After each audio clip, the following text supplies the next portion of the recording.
It is May 1610 in Jamestown, Virginia. The terrible winter is over. Fewer than 60 of the 500 settlers are still alive. Most of the settlers were spoiled gentlemen and adventurers who were not prepared by personality or training for the life of extreme physical labor or hardship. Only a few hard-working farmers, some servants, and occasional craftsmen were scattered among the gentlemen. Sir Thomas Gates, the new governor, has just arrived in the settlement, which is ruins. Captain George Percy is the acting governor.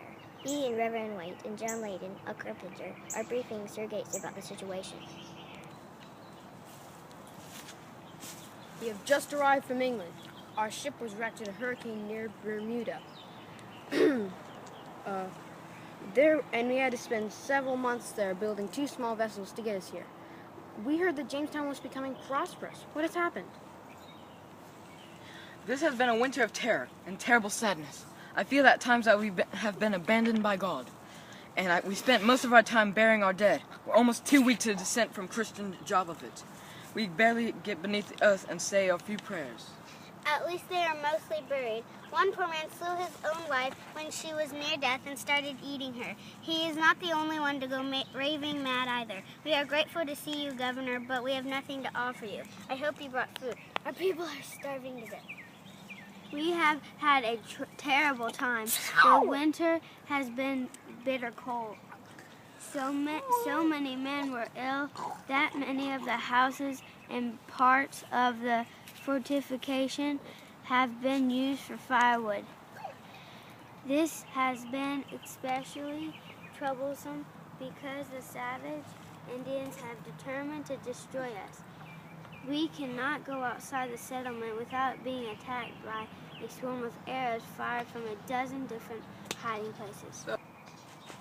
Jamestown was a terrible place for a settlement in the first place.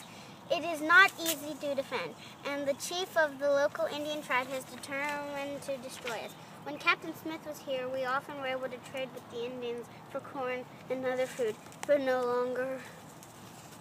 Where are all the golden ridges we are told about? The gold and Fool's Head in England are our own gentlemen. They spent entire summer last year digging up fool's gold and looking for gems and riches. The only work those worthless gentlemen did.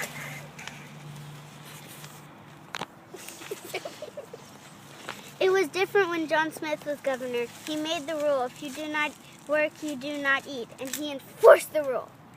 I took over when Captain Smith was wandered and left for England in October. We thought there was plenty of food in the settlement and easy hunting in the forest, but the Indians killed many of our hunters. The corn was quickly devoured, some of it by rats. Wild pigs and birds are in the forest, but we cannot get to them. We have terrible sickness too. This land is swampy and the water is bad, not often for drink. We often had tepid fever and dysentery and all other manner of illness. Most of the women and children here have died. We've eaten everything we could. You will notice there are no dogs or cats. They have long since been in the cook pots. We've eaten every form of snake and creature that has been unlucky to be seen. The few pigs and hens that were in the settlement were eaten by the gentlemen. They were not inclined to share either. Many of us have eaten our shoes and boots, and as can plainly see, our people are nearly barefoot as the Indians. We do not even know what happened to some of our residents. Despite for food, they went outside the fort and never returned, either killed or captured by the natives. I do not know which would be worse. What shall we do? I do not see any choice but to return to England. We can load all of you into our 2 small boats and make it home. This is exactly what happened. On June 7, 1610, the settlers climbed aboard the ship and set off for England.